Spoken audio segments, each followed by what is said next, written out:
Well, one more sleep. Politicians have admired everything from babies and kittens to silverbeet and mushrooms during what at times felt like an endless election campaign.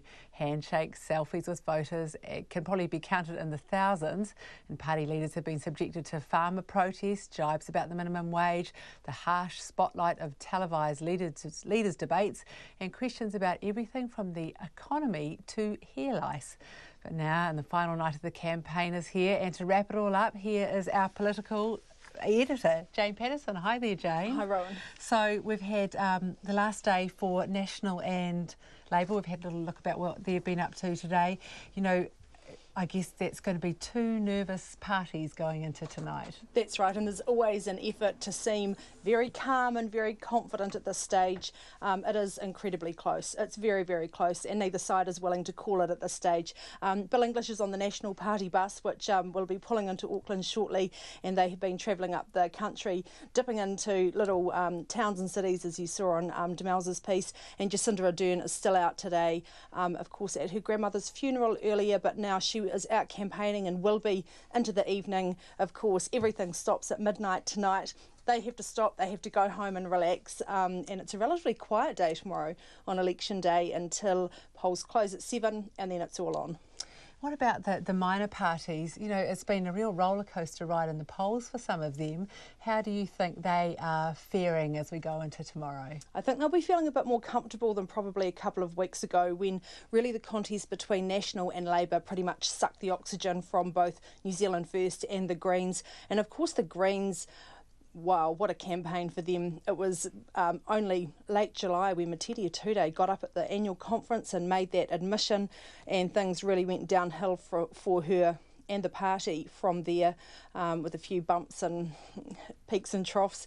James Shaw has really had to pull the campaign back together, and they lost two very senior staffers over that as well. So their core team has really been radically diminished, and he's had to do it pretty much on his own with the help of some of the media staff.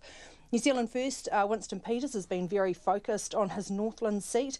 He's spent a lot of the campaign up there in that very, very large electorate, trying to shore up that seat. But both of the vote for both of those parties has lifted a few points above that 5% threshold. So I think they'll be feeling a bit more comfortable, although we can't say for sure what's going to happen to either of those parties tomorrow night. And then, of course, we have ACT, United Future, and the Māori Party as well.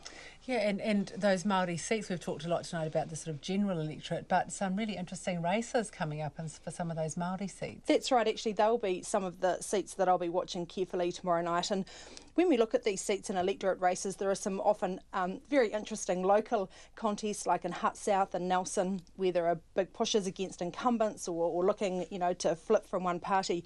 But when we look at electorate seats, we really look at what is going to influence the whole makeup of Parliament. So, of course, the Māori Party as a potential ally of Labour or National, the number of seats that they end up with is going to be important. So, to Editor Flavel, I think he probably will hold on to Waiariki. Really interesting battle over in Tariana Turia's old seat, Te Tai Hauru, with Howie Tamati pushing the Labour candidate there, Tamaki Makoto, and of course Te Tai Tokerau, where Hone Harawira is hoping to make a comeback against Kelvin Davis. So some really interesting contests up there. Absolutely, and you were saying tomorrow's a bit of a funny day to be a political reporter. For most of the day, you know, you can't report on too much about politics. But what are you going to be doing tomorrow?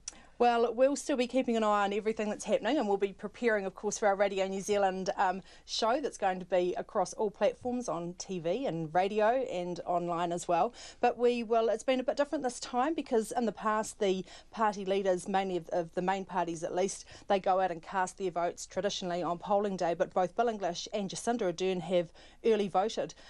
So we normally trail along after them and ask pretty torturous questions, because we can't ask them about anything political. So it's about what they're going to eat and where they're going to be. So there'll probably be, I imagine, some photo opportunities for those two leaders.